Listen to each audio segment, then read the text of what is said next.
Welcome to my YouTube channel Jaiswal series में आपका स्वागत है। तो आज हम निर्गुण काव्य की शाखाएं देखते हैं। तो प्रश्न क्या है, निर्गुण काव्य की शाखाएं बताते हुए निर्गुण काव्य में कबीर को समाजवाद का उल्लेख कीजिए। तो कबीर को समाजवाद में उल्लेख करना है, तो आइए देखते हैं। निर्गुण काव्य की शाखाएं, भक्ति काल के अंतर्गत 2 शाखाएं बनी हैं। आपको पता हो तो कमेंट में जरूर बताइएगा। भक्ति काल की कितने शाखाएं हैं? 2 शाखाएं। पहला है तो सगुण और दूसरी शाखा निर्गुण काव्य, जिसमें 2 शाखाएं बनी हैं। सगुण काव्य में राम भक्ति शाखा, कृष्ण भक्ति शाखा तथा निर्गुण काव्य की 2 शाखाओं में ज्ञान मार्गी और प्रेमाश्रयी शाखा नाम दिया गया है। तो आप लोग को ये पता हो पहले से, अगर आपको जानकारी इसकी है तो कमेंट में ज़रूर बताइए। तो ज्ञान मार्गी शाखा किसे कहते हैं? ज्ञान मार्गी शाखा को हम ज्ञानाश्रयी शाखा भी कहते हैं। तो ज्ञान मार्गी शाखा में क्या क्या दिखता है? तो इस शाखा के प्रवर्तक के रूप में संत कबीरदास को माना जाता है। इस संप्रदाय मतलब ज्ञानाश्रयी शाखा के प्रवर्तक रूप में कबीरदास को माना जाता है।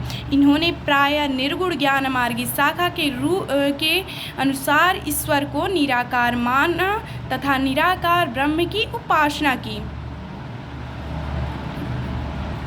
ज्ञान मार्गी शाखा के कवियों में हैं कबीरदास, नानक, रैदास, दादू दयाल, सुंदरदास और मलुकदास जी हैं।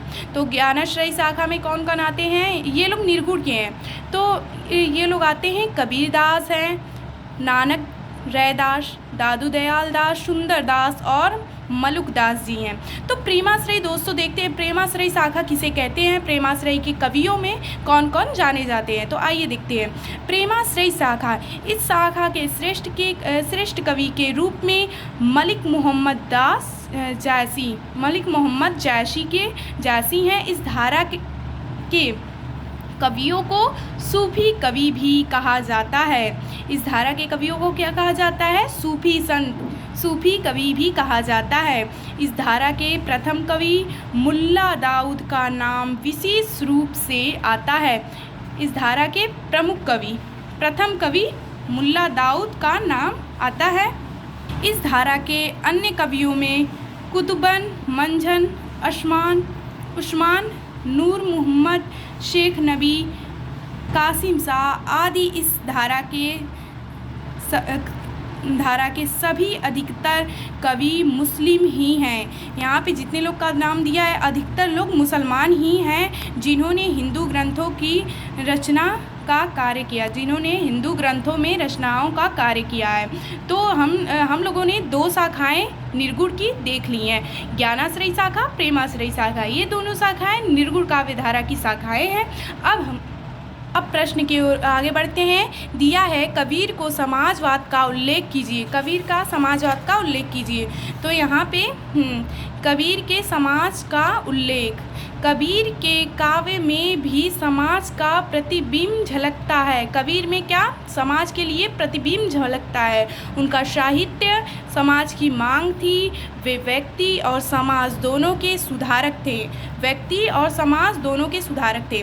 तो जाति पात में इनका विरोध, चलिए कबीर के अनुसार जाति पात में इनका विरोध, संत कवि के द्वारा जाति पाति के भेदभाव अधिक विरोध किया गया है।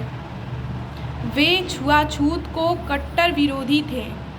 छुआछूत के कट्टर विरोधी थे। कहा जाता है कि कबीरदास के बारे में भी यह ज्ञात नहीं हो सका कि वे हिंदू थे या मुसलमान, इसलिए इसमें अभी संदेह ही है कि वे क्या थे। वे जाति पाति के विरोध में लिखते हैं कि जाति पाति पूछे नहीं कोई, हरि को भजे सो हरि का होई। इनका दोहा है, जाति पाति पूछे नहीं कोई, हरि को भजे सो हरि का होई। कबीरदास का दोहा है। तो इससे यह पता चलता है कि यदि हम कोई भी जाति के हों, उससे मतलब नहीं है, क्योंकि ईश्वर जाति पाति में भेद नहीं करता। वह तो उसे ही सच्चा और अच्छा मानता है जो उसका स्मरण करता हो, यानी उनका ध्यान करता हो। उसे जाति से कोई भेदभाव नहीं है, यानी ईश्वर जाति पाति के बीच में नहीं है, वो किसी भी जाति का भेदभाव नहीं करता है। निर्गुण ब्रह्म की उपासना, निर्गुण ब्रह्म की उपासना चलिए देखते हैं। तो संत कवियों के द्वारा निर्गुण ब्रह्म की उपासना को श्रेष्ठ महत्व दिया गया है।